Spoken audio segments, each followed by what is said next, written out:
Well,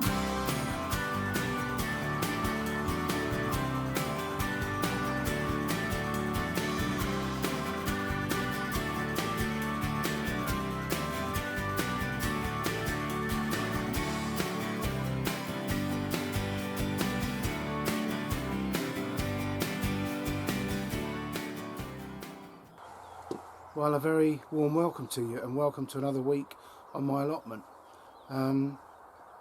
I've been busy since I last saw you, as always. It's a very busy time of year.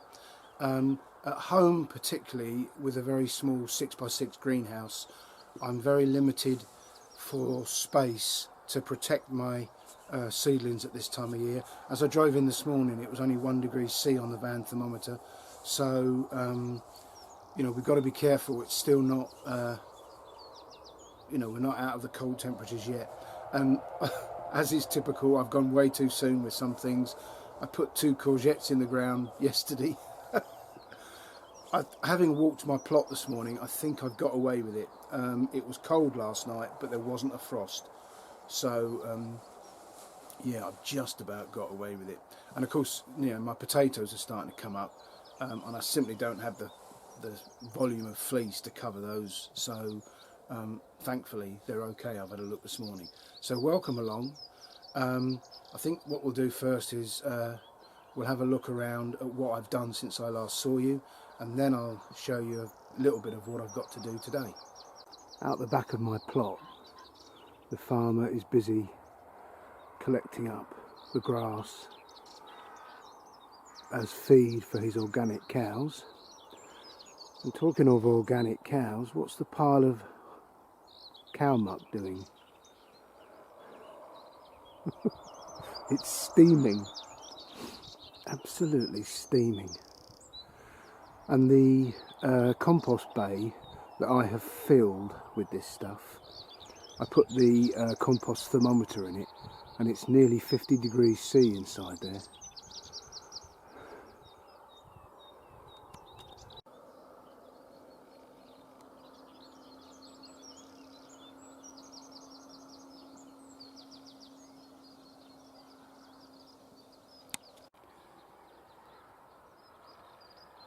Well, one of the things I've done is covered this bed.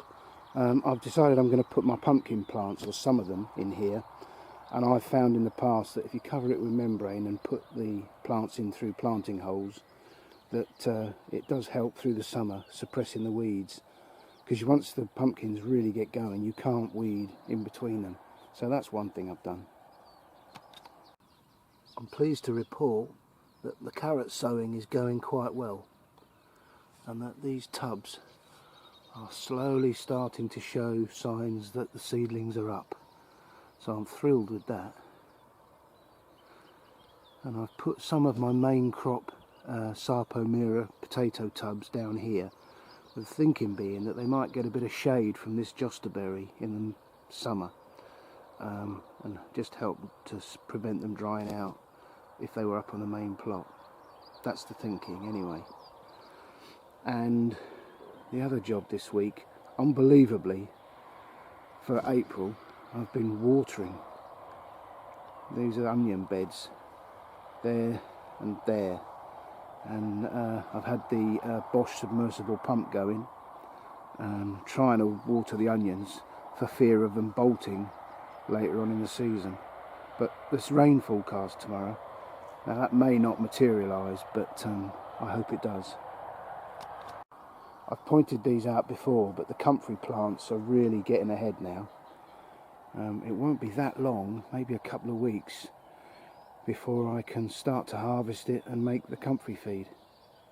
I should have pointed it out, but in this bit of ground here, despite all the tubs I've got, I still had some excess Sarpomira seed potatoes, so I've put a row in there. And Sarpomira are well known for being blight resistant, but it did say in the text in the DT Brown seed book that they're also resistant to slugs. So I'm going to grow, there's half a dozen in there, and we shall see. Well, this is a bed of kestrel, and they're doing okay. They're up, And I did point out in the last video, I think, that some of these here, oddly, were a little bit slow, but they are also up now. So 100% of these are now growing away, and it won't be long till I can start earthing these up. And if I swing you around here, the pea alderman, are doing very well. One row left to put in here, and they're already growing in the guttering, and it won't be long till they're planted. So very happy with that. And these Harris fencing panels are the perfect way to grow 6-foot high peas. They really are. You know, I mean, I've used all sorts of different methods before, but these, being metal and very, very rigid and sturdy, are without doubt the best. If you can get hold of these, I recommend them. Well, every year I do it, and every year I say I won't do it next year, and every next year I do it. I went maybe a day early with these courgette plants. Anyway, they're called all green bush. Never grown them before. Anyway, I've got spares, but I put these in yesterday afternoon, and then we went and had a blooming cold night. But anyway, we shall see. I did harden them off quite religiously, so hopefully they're sturdy enough. But yeah, they're in, and the bottles on the sticks are there to aid the watering once they become huge, as they inevitably will. And the next bed up is the asparagus bed.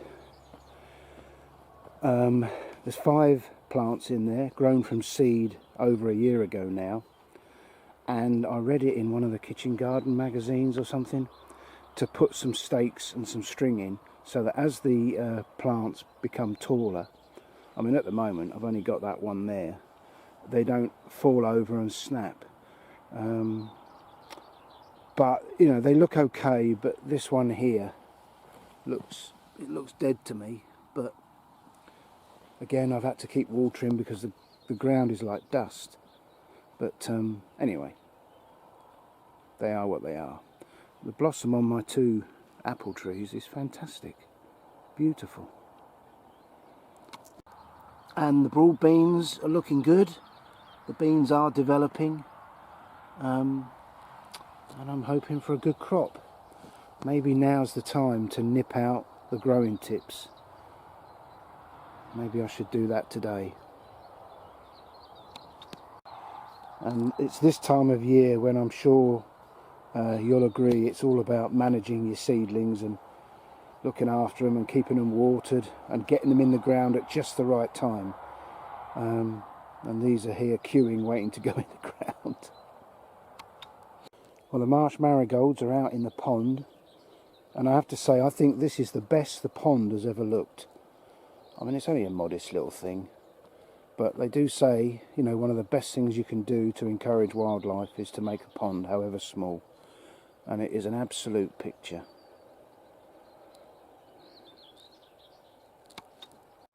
There's one of the 2 pieces of guttering I've got with the last of my alderman peas growing.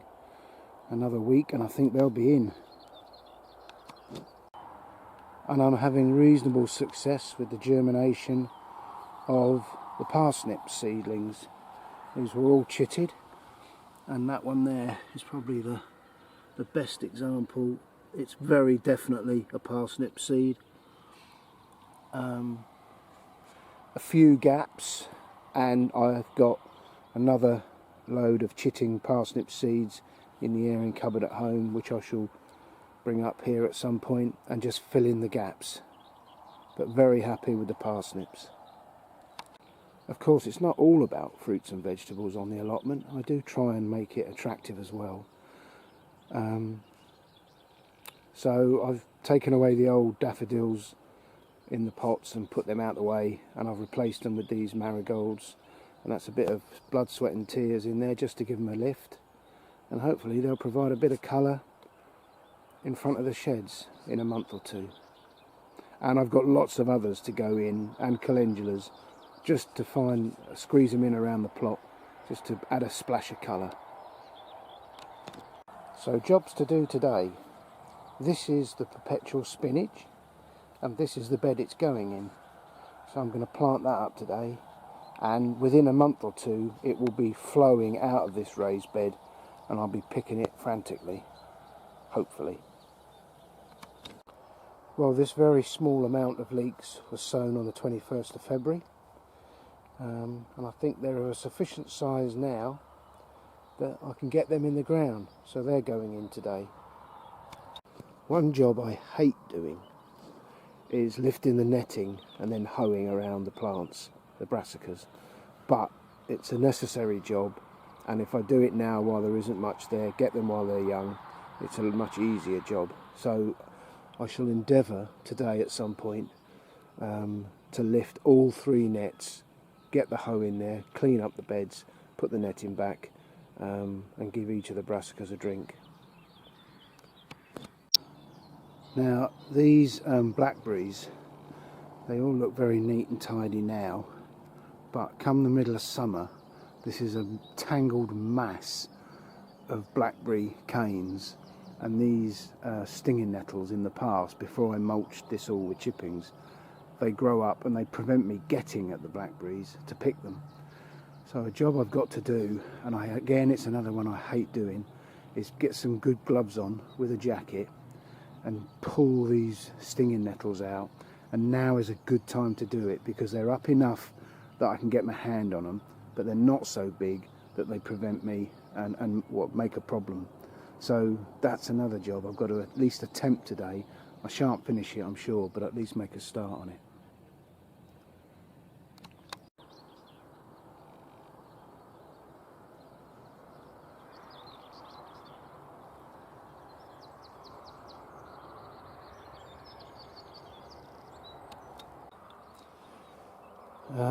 I've got a sweet pea growing here. Can't remember what it's called. It's not really important, but I have now nipped out the growing tips just to force them to fork and become multi-stemmed, and then you get a better plant with a lot more flowers on once they do flower. So I shall leave them another week or two, and then I've got a frame to plant them on. Well, those of you who've been with me for the long haul will have seen me using a Kelly kettle on occasion, and it occurred to me this week that as I was using it that I should, let people know a little more about it. Sometimes it's called the Gilly kettle. I know it as the Kelly kettle, and I think every allotment should have one. I have several means of boiling water here on the plot. In the winter, when the stove is on, I put that large kettle or teapot on the stove, and eventually the water boils, and then I lift it up on a small frame about 2 or 3 inches above it, and then it boils all day long, and that's the nice easy way to do it.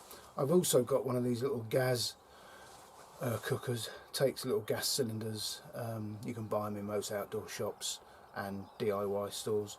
And that's another one. I tend to use that when Cheryl visits because it's much quicker than any of the other methods, unless of course she doesn't come up in the winter. So that's the other two in the shed.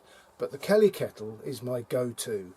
I use it whenever I can because it's the cheapest method.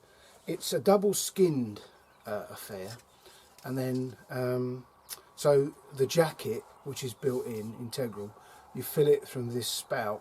And my mate Terry bought me this lovely little device which makes the kettle whistle.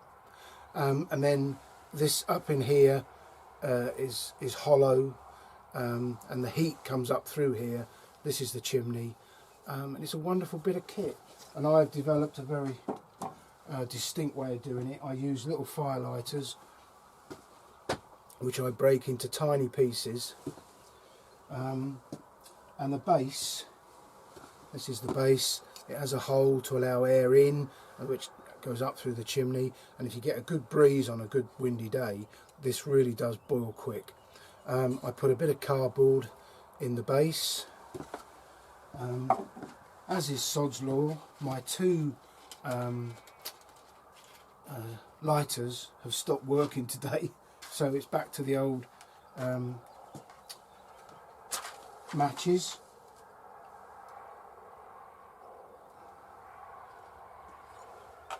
So I light the fire lighters, and then with these little bits of kindling that I create on a very nothing else to do kind of day, I just build a sort of a stack .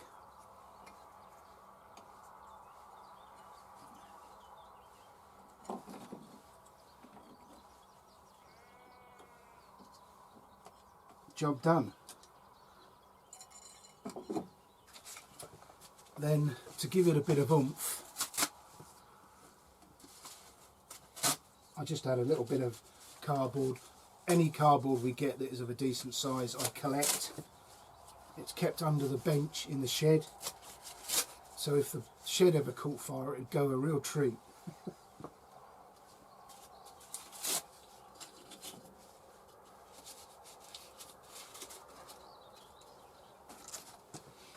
So this should start to really go in a minute. I even have a dedicated piece of wood to push the cardboard down so I don't burn my little fingers.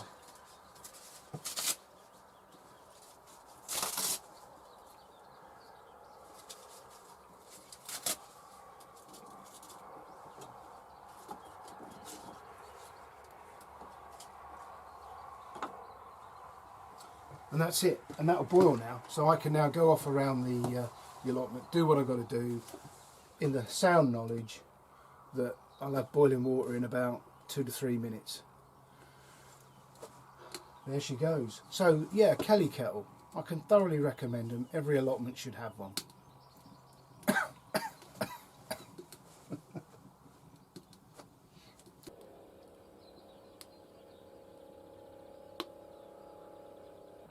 Well, that's my perpetual spinach in, and although it doesn't look a lot, once that starts growing, that will keep us in spinach all summer and autumn long. Well, that's an easy job done. Now to something more challenging.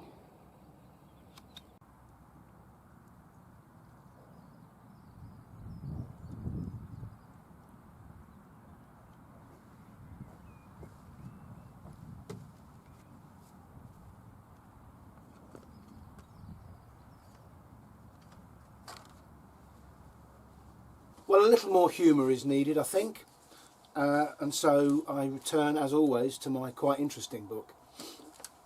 So without further ado, in 1972, Peru banned Santa Claus from appearing on radio and TV.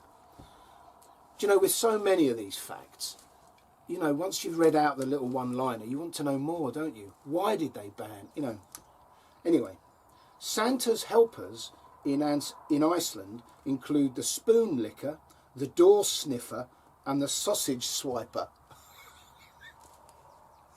See what I mean? I just want to know more. What on earth is that about? Good Icelandic children get presents at Christmas.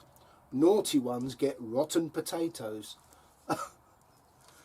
Can you imagine telling a child they've been naughty, so here's some rotten potatoes? Good luck with that. Frederick William of Prussia decreed that anyone refusing to plant potatoes would have their noses and ears cut off. I like a bit of discipline and I believe in rules, but that does seem a little harsh. Police in Vanuatu are encouraging people to grow potatoes instead of pot. Here's an interesting one. It is illegal in England to import Polish potatoes or potatoes suspected of being Polish. Well, I never knew that. When foreign films are dubbed into Polish, all the parts, even those of women and children, are read by one male actor. Oh, that terrible misogyny again. During a speech in Warsaw, Jimmy Carter mistakenly announced he wanted to have sex with the Polish people. Richard Nixon's chair in the cabinet room was 2.5 inches higher than everyone else's. Beware the short man. Teddy Roosevelt had a pet badger called Josiah, and in 2017 a Tyneside woman found a cyst in the ear of her beagle that bore an uncanny resemblance to Donald Trump. Anyway, quite interesting.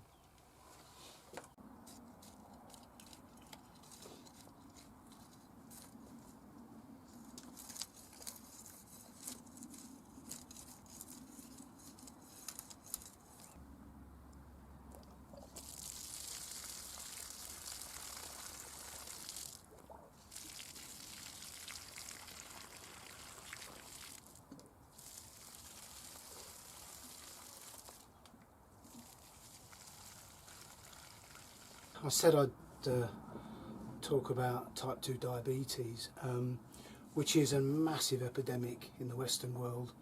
I believe I'm right in saying it takes 1/10 of the NHS budget. And this for a disease that is completely based in lifestyle. So it's preventable, it's curable, it's reversible. The problem with the NHS model is the NHS concentrates on symptoms. It never deals with root causes. So essentially, diabetes is about glucose, which the body needs to burn as energy.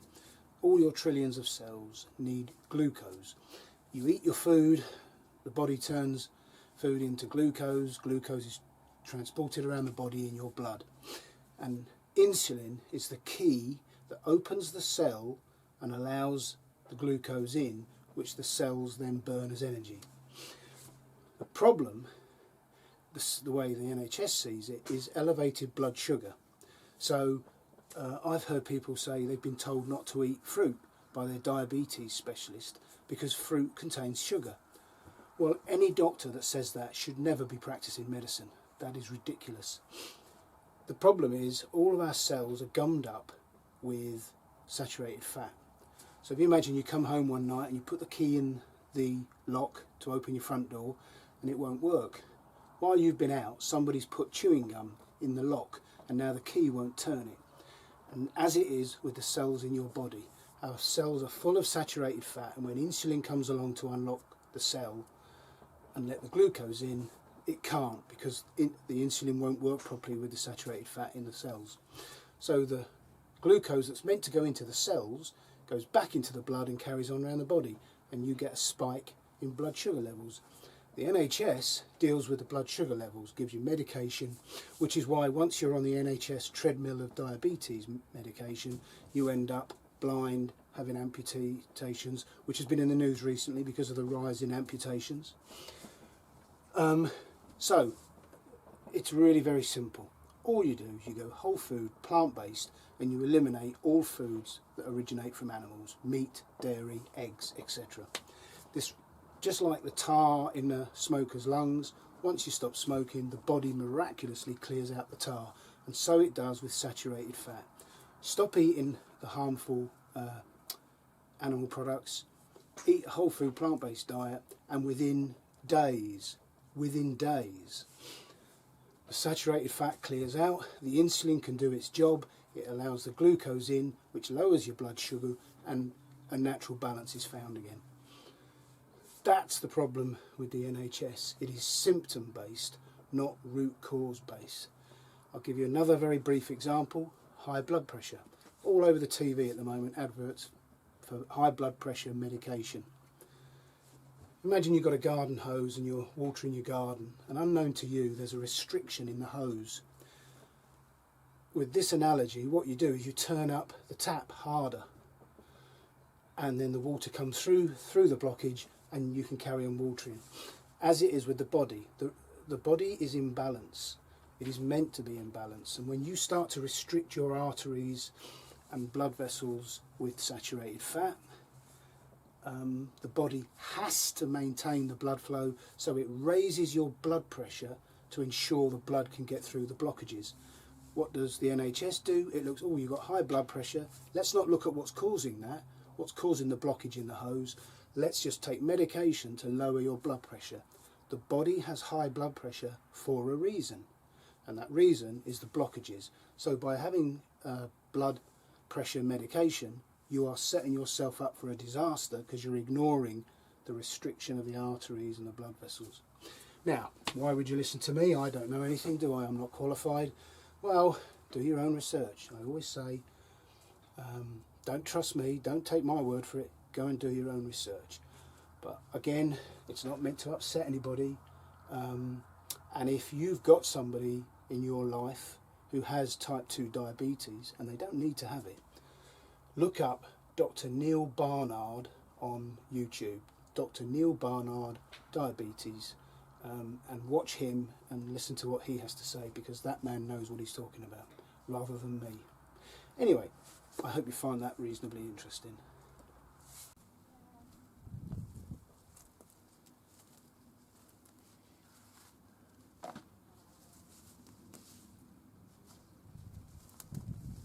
Well, it's not finished, it's not perfect, but you've got to be careful pulling the nettles out in case you pull the new growth on the blackberry bushes.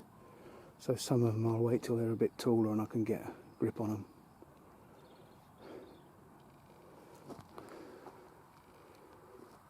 More hoeing needed.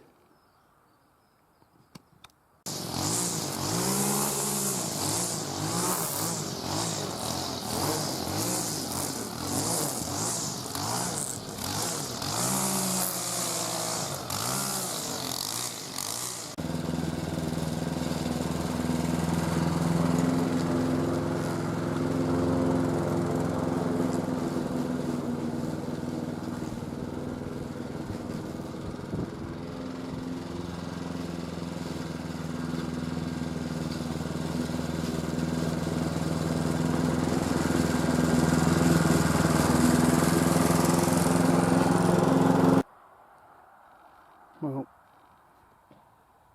I think the plot is now looking good again.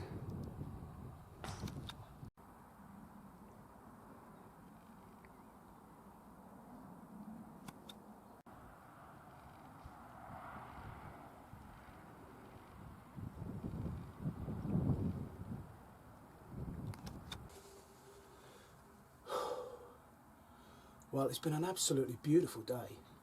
And of course today is Saturday. Normally I'm here on a Sunday, and on a Sunday I don't see anybody. But today there's been a trickle of people. It's still only the usual suspects. Anyway, that's their business. There's a lot of long grass and untended plots on this site, and it's a shame to see. Anyway, I've had an excellent day. The plot is looking good. I'm taking home a few radishes. We're having salad for tea. And everything's looking good. Now, next weekend we go away for a week. We're going down to a place called Willingcott, which is near, I guess it's near Ilfracombe in Devon. Going to have a week walking on the coastal paths and looking at some gardens in that area and National Trust properties.